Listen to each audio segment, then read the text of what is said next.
हरे कृष्णा। अगर सब कुछ भगवान की इच्छा से हो रहा है तो फिर गलत काम भी भगवान की इच्छा से ही हो रहा है। भगवान ही करते हैं गलत काम। यानी अगर कोई दारू पी रहा है तो उसके हाथ में दारू की बोतल पकड़ाई किसने? भगवान ने। भगवान ने कहा अपना मुंह खोल ले, अब फिर पी ली। तो फिर नर जाए तो कौन जाए? भगवान जाए। हम क्यों नर जाए? भगवान ही तो सब करवाते हैं। भगवान ने उसके हाथ में दारू की बोतल पकड़ाई, भगवान ने उसका मुंह खुलवाया, भगवान ने उसको पिलाई। तो फिर हम क्यों नरक जाए? प्रभु जाए नरक, भगवान जाए नरक। जैसे मान लीजिए मैं कोई लड़की छेड़ा, तो लड़की किसने खरीदी? भगवान ने खरीदी। भगवान ने कहा छेड़ दे। अब सीटी गई मेरे मुंह में, भगवान ने सीटी बजाई, तो जो भी कर रहे प्रभु कर रहे हैं, जो भी हो रहा है भगवान की इच्छा से हो रहा है। सर्व कारण कारणम। तो फिर प्रभु जाए नरक, हम क्यों जाए? जो भी हो रहा है भगवान की इच्छा से हो रहा है। पर एक चीज है जो भगवान ने अपने हाथ में नहीं रखी, वो भगवान ने हमें दी है, वो है इच्छाएं। भगवान इच्छाओं के अंदर हस्तक्षेप नहीं करते। इच्छाएं जब होंगी तो उसको पूरा करने के लिए भगवान प्रकृति के माध्यम से व्यवस्था कर देंगे, लेकिन इच्छाओं में हस्तक्षेप नहीं करते। भगवान कभी भी इच्छाओं में हस्तक्षेप नहीं करते। अगर भगवान इच्छाओं में भी हस्तक्षेप करेंगे तो हम में और जड़ वस्तु में कोई फर्क ही नहीं होगा। जैसे मान लीजिए मैं कोई कटोरी लूं और उसको इधर उधर उछालूं, इधर उधर फेंकूं, कैच खेलूं, वो क्या बोल सकती है क्या? अरे जी मुझे ऐसे मत उछालो, मेरी इच्छा नहीं हो रही। वो नहीं बोल सकती, क्योंकि ये डेड एलिमेंट है, जड़ वस्तु है, डेड है। पर इसके अंदर इच्छाएं नहीं है, हमारे अंदर इच्छाएं है।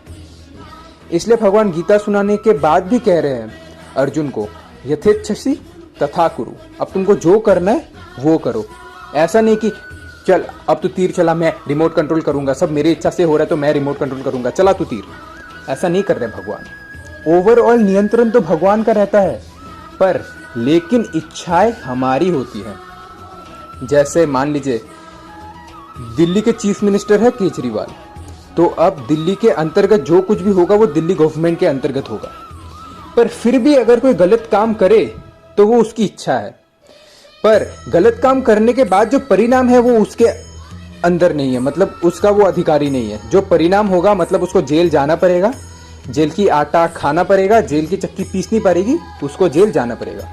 ये परिणाम उसके हाथ में नहीं है, पर परिणाम होगा।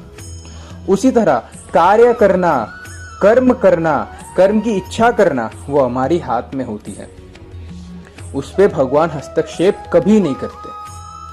जैसे तमोगुण में इच्छाएं एकदम नील हो जाती है, एकदम डल हो जाती है तमोगुण में इच्छाएं। रजोगुण में इच्छाएं गलत जगह डायरेक्टेड रहती है, और सतोगुण में फिर भी उम्मीद रहती है कि हाँ प्रभु की ओर जाएंगी इच्छाएं।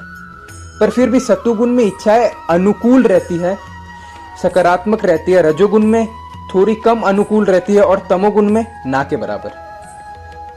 हमें संसार में बांधता क्या है? इच्छाएं बांधती हैं। तो फिर मुक्त क्या करेगा? इच्छाएं करेगी। अगर किसी की तीव्र इच्छा हो भगवान को प्राप्त करने के लिए, तो भगवान उसकी इच्छा पूरा करते हैं।